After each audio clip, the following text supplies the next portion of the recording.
Allez, salut les gars, voilà, c'est le visage, vous avez vu le visage, voilà, vous êtes sur la meilleure chaîne, vous êtes sur la chaîne qui donne des informations sur les bourses. Et avant de suivre cette vidéo-là, essayez d'abord de me donner une pouce bleue parce que c'est hyper très important, c'est hyper important pour moi. Voilà, c'est grâce à cela que YouTube peut faire la promotion de cette chaîne YouTube. Voilà, donc, comme je vous le disais, vous êtes sur la meilleure chaîne et vous êtes sur la chaîne de Monsieur le Russe 225.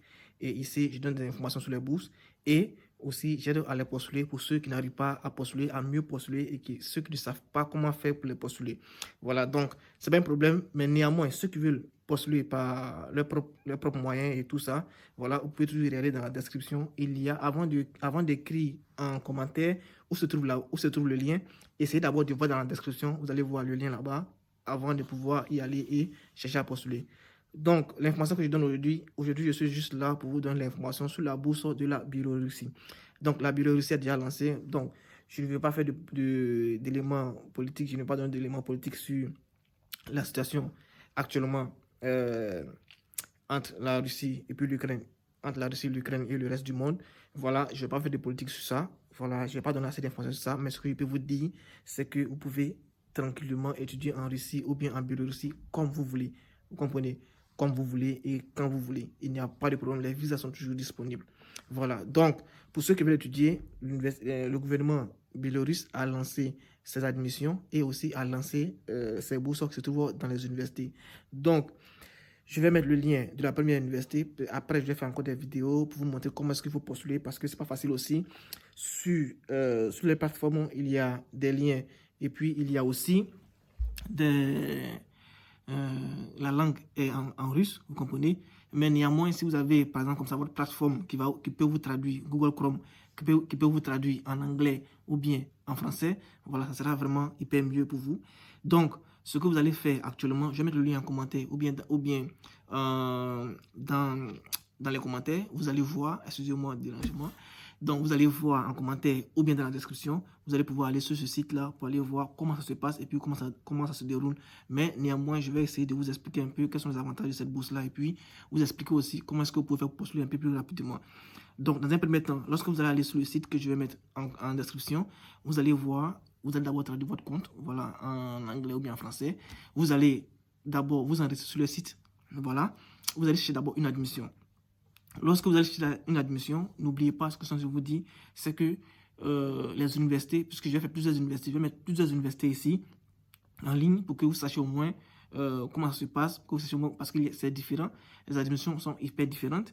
Donc, dans un premier temps, vous allez d'abord vous inscrire sur le site, vous allez finir de vous inscrire, vous allez chercher à avoir l'admission, et lorsque vous avez l'admission, il vous envoie un lien pour la bourse.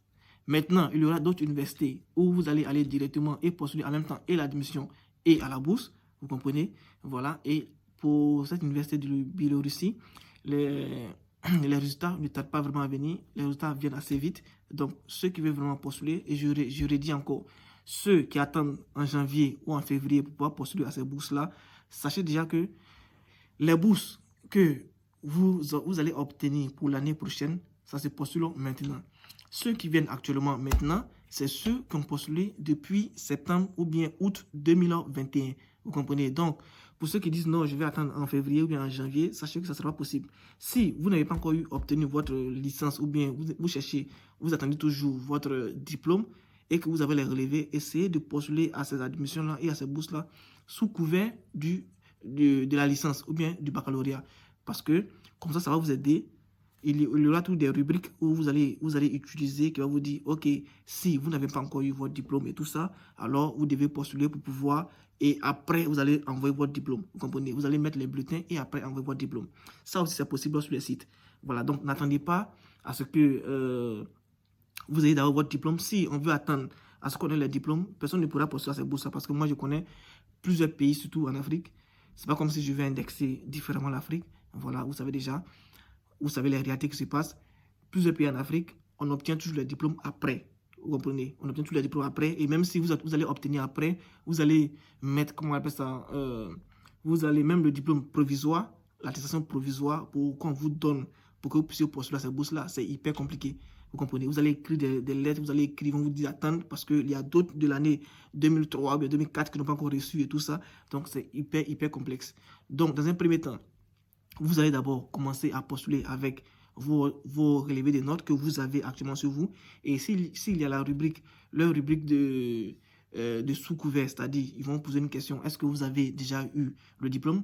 Vous avez le diplôme en votre possession, vous allez mettre non. Ils vont ouvrir une autre page où vous allez mettre les relevés que vous avez. Et lorsque vous mettez les relevés, vous allez leur indiquer quand est-ce que vous allez avoir le diplôme qui va être peut-être dans 2 mois, ou bien 3 mois, ou bien même 5 mois. Vous comprenez? Et c'est en ce moment-là que vous allez soumettre comme ça, sans le diplôme. Et après, une fois que vous avez le diplôme, vous pouvez maintenant leur envoyer par rapport à la rubrique qui vont vous imposer, qui vont vous indiquer. Voilà, donc c'est comme ça. Donc n'attendez pas à ce que vous ayez tous les documents, sinon vous n'allez jamais pouvoir postuler à une bourse. Surtout ceux qui viennent, surtout nous qui sommes de l'Afrique. Vous comprenez? Je connais un peu le système africain, c'est comme ça. Et puis voilà, et regardez ici en Russie, comment ça se passe, les examens et puis les diplômes. Nous faisons les examens sur place, vous obtenez vos résultats sur place. Vous comprenez? Ce n'est pas une histoire de allez-y demain, vous allez revenir, ou bien après, vous allez faire. Non. On fait sur place aujourd'hui. Avant, quand on finit de faire l'examen et tout ça, vous attendez 2 heures.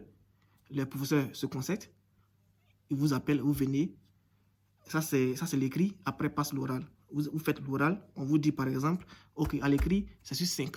C'est sur 5. À l'écrit, vous avez eu 4 sur 5. Ou bien, vous avez eu 5 sur 5. Maintenant, c'est la phase de quoi? De l'oral. Donc, les oraux, vous allez faire comme ça, les oraux. Et puis, une fois que vous finissez, directement, on vous dit, OK, pour l'oral aussi, vous avez 4. Donc, autour, vous avez 4 sur 5. OK, c'est bien. Vous pouvez disposer. Et vous passez à un autre professeur. Excusez-moi. Et vous passez à un autre professeur et ainsi de suite. Et lorsque vous finissez, vous avez 2 semaines, vous revenez prendre votre diplôme tranquillement. Il n'y a pas de revenir après. Il y a ceux de l'année 1963 qui n'ont pas encore eu leur diplôme et tout ça. Ça n'existe pas. Vous comprenez?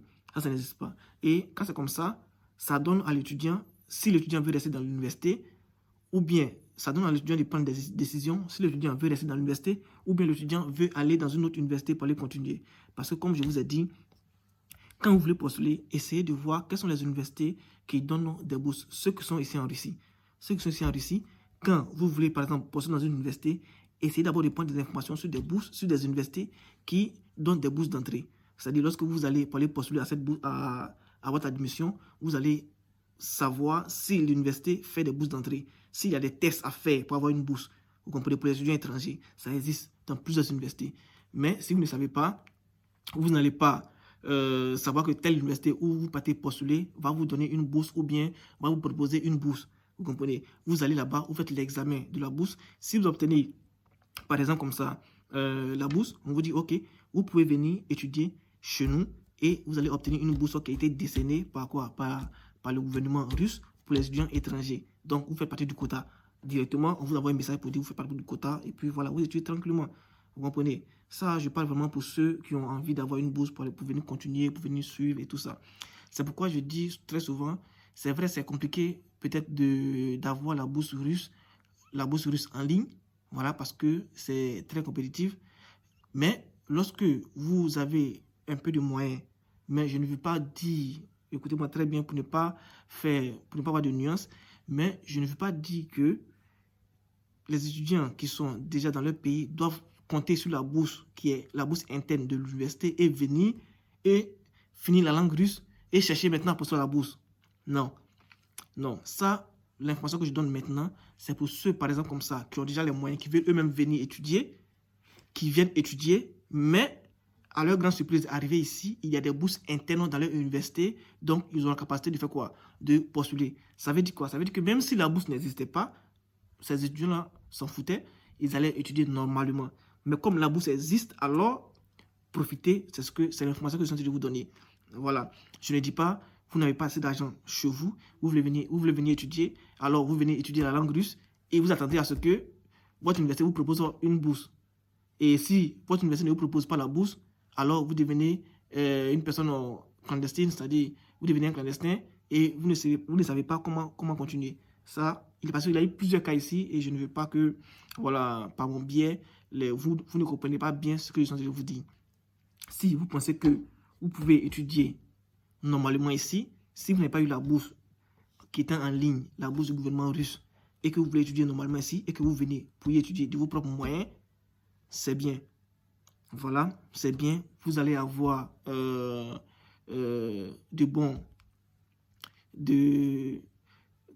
bonnes notes. Vous allez, par exemple, comme ça, avoir une bonne influence et vous allez mieux étudier parce que ici, c'est 115% de théorie, c'est 115% de pratique et les autres c'est en théorie. Vous comprenez, les autres 25%.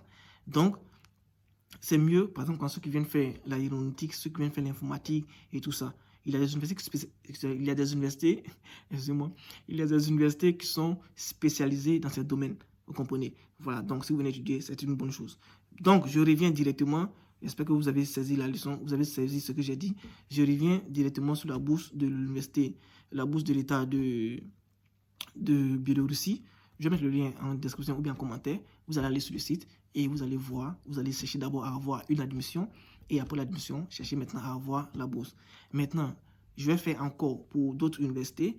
Comme ça, vous allez voir la différence. Il y a d'autres universités où vous postulez directement et à la bourse et à l'admission. Et lorsque vous l'obtenez, vous venez étudier. Maintenant, vous savez que déjà en Biélorussie, c'est en langue russe. Donc, lorsque vous allez venir étudier comme ça, en langue russe, vous allez d'abord faire une année de langue russe. Ça, je parle de ceux qui ont fait le bachelor, c'est-à-dire la licence. Donc, vous allez venir étudier d'abord en langue russe et après, chercher à faire vos cours.